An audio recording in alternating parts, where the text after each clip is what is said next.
Boop by Sam Garland. Whilst wandering a summer's day, adrift in dreams of far away, I came across a man who wore a dozen hats, or maybe more. "Good morrow, friend!"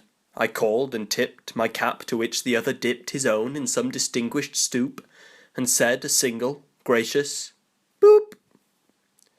With knitted brow and nervous smile, I pondered his reply a while, which made, it seemed, no sense to me, or you, I'm sure that you'll agree.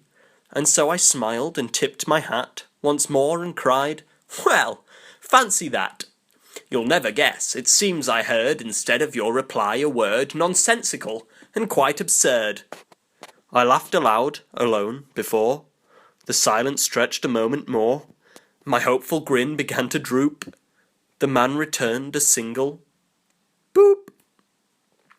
"I see," said I, in truth perplexed, confounded how to answer next, and why, indeed, I cared to try a final time before goodbye. "Good sir," I said, at last, "I'm sure our dictionary offers more than just a single sound to say the inner thoughts our mouths convey. We've worlds of words from which to scoop." He nodded quick, and answered, "Boop." "See here," said I, in darker mood, "you know it's really rather rude that while I speak and smile all day, you haven't got a word to say, except for one that's awful small and doesn't mean a thing at all. So just forget it, nincompoop." He sighed and said, "I just say boop." I blinked to hear his short reply, and asked alone, dumbfounded, "Why?" A moment passed. I watched the man. He cleared his throat, and so began. "You've loud," he said, "or crowd, or cried, or deathly, deadly, dying, died. There's to, or tie, and toe, or toad, or slow and slop, or snip and snowed. I've heard of last and past or post, and lost and tossed and cost and coast. You've infamy or infamous, and faster, master, floss and fuss. There's eeny, meeny, miny, mo, and going, knowing, slowing, slow, or deli shop, and belly flop, and hip and hype and hope and hop.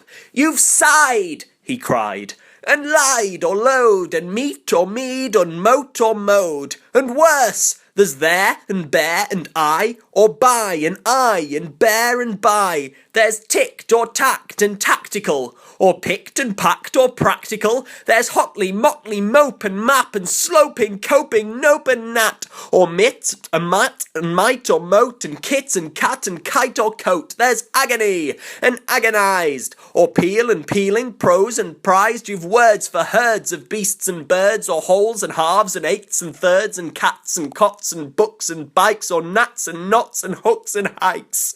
You've supersized and super strong, with each disguised, and all along you whirl and twirl and chop and change the sounds until they're awful strange. They round about and loop the loop.